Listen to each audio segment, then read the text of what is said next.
दोस्तों जियो का जो वाईफाई राउटर होता है उसका जो अनलिमिटेड वाईफाई का फायदा आपको मिलता है उसका किस तरह से एक्सटेंड कर सकते हैं, उसमें आप वाईफाई का एक्सटेंडर कैसे कनेक्ट कर सकते हैं, उसका एक्सटेंडर के थ्रू आपको जैसे कई बार क्या होता है ना, वाईफाई की जो राउटर की रेंज होती है वो थोड़ी कम होती है, आप चाहते हैं कि उसको और ज़्यादा बढ़ाने के लिए और ज़्यादा आपको दूर दूर तक उसको यूज़ करने के लिए उसका आप किस तरह से यूज़ कर सकते हैं, उसके लिए आपको चाहिए एक्सटेंडर।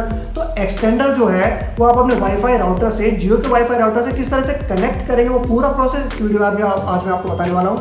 नमस्कार दोस्तों, आप देख रहे हैं टेक गैजेट्स। सब्सक्राइब कीजिए हमारे चैनल टेक गैजेट्स को और साथ ही प्रेस कीजिए नोटिफिकेशन बेल आइकन हमारी वीडियो सबसे पहले देखने के लिए। तो दोस्तों ये है हमारा TP-Link का वाईफाई का एक्सटेंडर, ये आप देख सकते हैं। इसी को आज मैं आपको कनेक्ट करके दिखाऊंगा कि आपको अपना जियो का जो वाईफाई का राउटर है उससे आप इसको ना किस तरह से कनेक्ट कर सकते हैं और इसके थ्रू आप जो जियो के वाईफाई का जो राउटर है उसके सिग्नल किस तरह से ज़्यादा एरिया में आप सेम इंटरनेट को यूज़ कर सकते हैं। तो अब मैं आपको दिखाता हूँ, चलिए। तो दोस्तों सबसे पहले आप देख सकते हैं ये मेरे यहाँ जियो का जो वाईफाई का जो राउटर है वो लगा हुआ है, मेरा इसमें अनलिमिटेड प्लान है। तो मैं इसका जो इंटरनेट है वो अपने एक्सटेंडर के थ्रू एक्सटेंड करके आपको दिखाता हूँ, चलिए सेटअप करके दिखाते हैं। तो दोस्तों सबसे पहले आपको जिन चीज़ों की जरूरत है वो है एक, आप कहीं भी मर्जी लगा सकते हैं, मैं तो आपको सेटअप करके दिखा रहा हूँ इसलिए मैंने एक एक्सटेंशन रॉड लगाई हुई है। ये आपका जो वाईफाई का एक्सटेंडर है, ये TP-Link का एक्सटेंडर है। आप कोई भी वाईफाई का एक्सटेंडर है वो यूज़ कर सकते हैं। आपको सही चाहिए सिम इजेक्टर टूल अगर आपको नहीं है तो आप कोई भी पिन यूज़ कर सकते हैं। बेसिकली सिम इजेक्टर टूल आपको उस समय काम आएगा जब आपने वाईफाई एक्सटेंडर बेसिकली कभी सेट करके रखा हुआ है, आपने जो इंटरनेट प्रोवाइडर है वो आपने चेंज किया हुआ है। जैसे मैंने पहले इसको सेट किया हुआ था, अब मैंने जियो का लगवाया, तो मैं चाहता हूं कि इसको जियो के ही वाईफाई एक्सटेंडर से मैं इसको जियो के ही इंटरनेट में इसमें एक्सटेंडर में यूज़ करूँ। तो सबसे पहले मैं फटाफट आपको ना इसको रीसेट करके भी बता देता हूं कि अगर आपने बाई चांस से पहले यूज़ कर रखा है तो आप उसको रीसेट कैसे करेंगे, दोबारा इसको फ्रेश स्टार्ट करने के लिए आपको क्या क्या करना पड़ेगा। तो सबसे पहले हम इसको लगा देते हैं, ऑन कर देते हैं। ठीक है, ये देखिए आपका ये हो गया है ऑन। अब आपको क्या करना है, आपको ये नीचे छेद दिखाई दे रहा है, इसमें आपको रीसेट लिखा हुआ दिखाई दे रहा है। ठीक है, तो आपको क्या करना है, इसके अंदर सिम इजेक्टर टूल दबा से इसको 5 सेकंड तक आपको प्रेस करके रखना है। ये मैं आपको क्लियर दिखा देता हूँ, इसमें लाइट जल रही है। ठीक है, इसमें आपको 5 सेकंड तक प्रेस करके रखना है। 1 2 3 4 5। ठीक है, ये देखिए पूरी लाइट जल गई, इसका मतलब है ये आपका रीसेट हो चुका है। अब आपको करना है इसको सेटअप। ठीक है, तो इसको सेटअप करने के लिए आपको जो भी आप निकाल के दोबारा लगा सकते हैं, ठीक है, वो ज़रूरी नहीं है, लेकिन आपको मैं तसल्ली के लिए बता देता हूँ। देखिए मैंने निकाल के दोबारा लगाया, इसमें सिर्फ एक लाइट जल रही है, पावर ऑन की। अब आपको करना क्या है, आपको कोई भी मोबाइल फ़ोन लेना है। सबसे बढ़िया बात यह है, आपको मैं जो सेटअप करना दिखा रहा हूँ आपको मोबाइल फ़ोन के थ्रू दिखा रहा हूँ, जिससे आपको कोई भी परेशानी ना हो, आपको लैपटॉप की, आपको किसी भी कंप्यूटर की जरूरत ना हो। आप सिंपल अपने मोबाइल फ़ोन से ना इसको कनेक्ट कर सकते हैं। ठीक है, तो ये बहुत बढ़िया बात है। तो इसका सेटअप करने के लिए आपको अपने जो जाना है वाईफाई में, वाईफाई प्रोवाइडर्स में जब आप जाएंगे ना तो इसमें आएगा, ये इसमें काफ़ी सारे हैं, तो आपको देखना है TP-Link वाईफाई।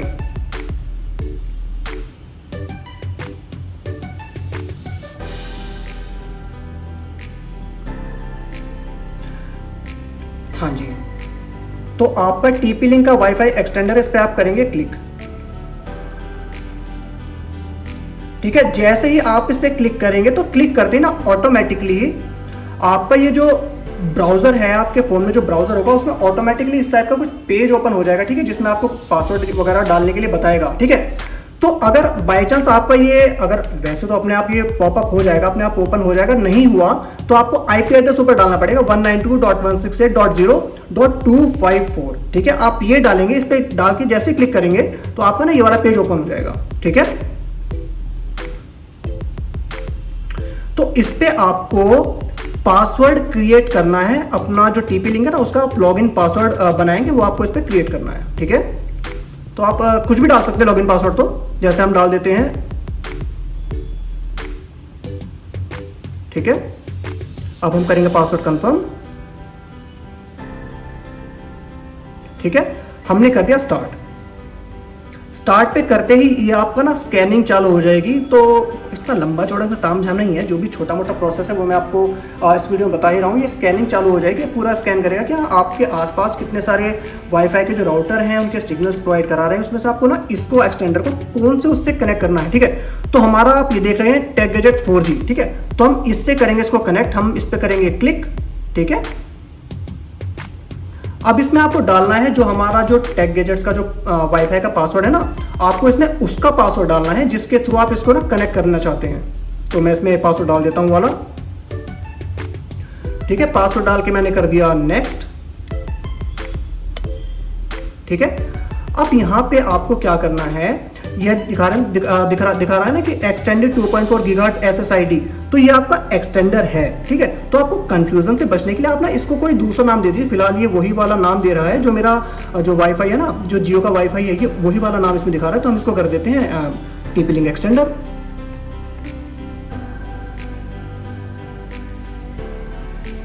जिससे कि आपको जब आप वाईफाई से कनेक्ट करेंगे तो आपको दोनों में डिफरेंस पता लगे कि भैया कौन सा आपका मेन राउटर है और कौन सा आपका एक्सटेंडर। ठीक है, हम इसलिए उसको चेंज करने, आप नहीं चाहते तो मत करिए चेंज, वो आपके ऊपर है। ठीक है, ये नाम डाल के हम कर देते हैं नेक्स्ट। ठीक है, तो नेक्स्ट करके आप देख सकते हैं कि जो आपका राउटर है, राउटर का नाम और ये राउटर का पासवर्ड आ रहा है। ठीक है, और ये आपका जो TP लिंक का एक्सटेंडर है और पासवर्ड भी आपका वही आ रहा है। ठीक है, तो बेसिकली इनका जो सेम पासवर्ड हो जाएगा, जो आपका राउटर का पासवर्ड है और वही आपका एक्सटेंडर का पासवर्ड आएगा। इससे आपको दो पासवर्ड याद रखने की जरूरत नहीं है। ठीक है, इसमें आप फिर कर देंगे सेव। ठीक है, आपने कर दिया सेव। अब मैं आपको इससे कनेक्ट करके दिखाता हूं कि ये जो आपका है ये पूरी तरह से कनेक्ट हो चुका है। ठीक है, अब एक बार हम वाईफाई को ऑफ करके कर देते हैं ऑन। ठीक है, ये देखिए TP लिंक एक्सटेंडर आ गया ना, हम इस पे करेंगे ओके।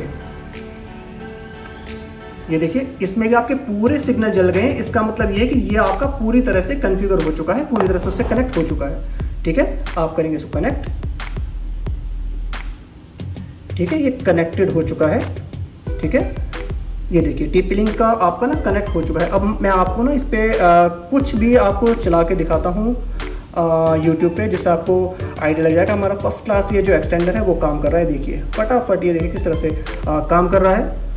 ये आप डालते हैं, ये हमारा चैनल आ जाएगा। ऑडियो कर देते हैं इसकी हम बंद। ठीक है, तो ये देखिए आपका फर्स्ट क्लास एकदम चल रहा है ये। ठीक है दोस्तों, तो इस तरह से बड़े आराम से आप इसको यूज कर सकते हैं। अभी आपका पूरी तरह से सेटअप हो चुका है। अब कई बार क्या होता है ना कि आपने घर में लगाया हुआ है वाईफाई का राउटर और आप चाहते हैं कि आपने कोई CCTV कैमरा घर के बाहर लगाया, तो घर के अंदर का जो राउटर है उसके सिग्नल ना CCTV तक नहीं पहुंच रहे। तो आप ना बड़े आराम से इस एक्सटेंडर को लगा के इस तरह से सेटअप करके जो जहाँ भी आपकी जो वाईफाई का राउटर उसकी हल्की सी भी जहाँ पे सिंगल भी लाइन आ रही होगी ना, आप इसको वहाँ पे लगा देंगे तो वो सेम सिग्नल जो आपके वाईफाई के राउटर की जो मेन स्ट्रेंथ है, वो सिग्नल ये आपके आगे जो डिवाइस है जिसको आप इस पर कनेक्ट करना चाहते हैं ये उस तक पहुँचा देगा। तो ये बहुत ही ज़्यादा मुझे बेनिफिशियल लगेगा। कई बार क्या होता है कि 2-3 फ्लोर का घर होता है, तो आप यार हर फ्लोर पर तो अलग अलग वाईफाई लगवा नहीं सकते। आपने अनलिमिटेड प्लान आपने लिया और एक फ्लोर पे आपने वाईफाई का राउटर लगाया और दूसरी फ्लोर पे ले जाके, अब ऑब्वियस सी बात है तीनों फ्लोर पे सिग्नल नहीं आएगी, लेकिन 2 फ्लोर पे सिग्नल आती है वाईफाई के। ठीक है, तो सेकंड फ्लोर पे आप ना इस एक्सटेंडर को लगा के इसको सेटअप कर सकते हैं। तो इसके सिग्नल के थ्रू आपके तीनों फ्लोर पे आपका जो राउटर आपने लगाया है, जियो का जो आपने अनलिमिटेड प्लान लिया है, उसका यूज आप बड़े आराम से कर सकते हैं तीनों फ्लोर पे। तो बस यही था। तो दोस्तों इस तरह से आप अपना जो जियो का जो वाईफाई का राउटर है, उसका वाईफाई है, उसको आप एक्सटेंडर के थ्रू सेटअप कर सकते हैं बड़े आराम से। बहुत ही ज़्यादा सिंपल वे में मैंने आपको पूरा प्रोसेस इस वीडियो में बता दिया है। मुझे उम्मीद है ये वीडियो आपके काम आएगी और आपको पसंद आएगी। अगर ये वीडियो आपको अच्छी लगी तो मैं इस वीडियो को लाइक कीजिए, अपने दोस्तों के साथ शेयर कीजिए, हमारे चैनल को सब्सक्राइब कीजिए। आपका बहुत बहुत धन्यवाद।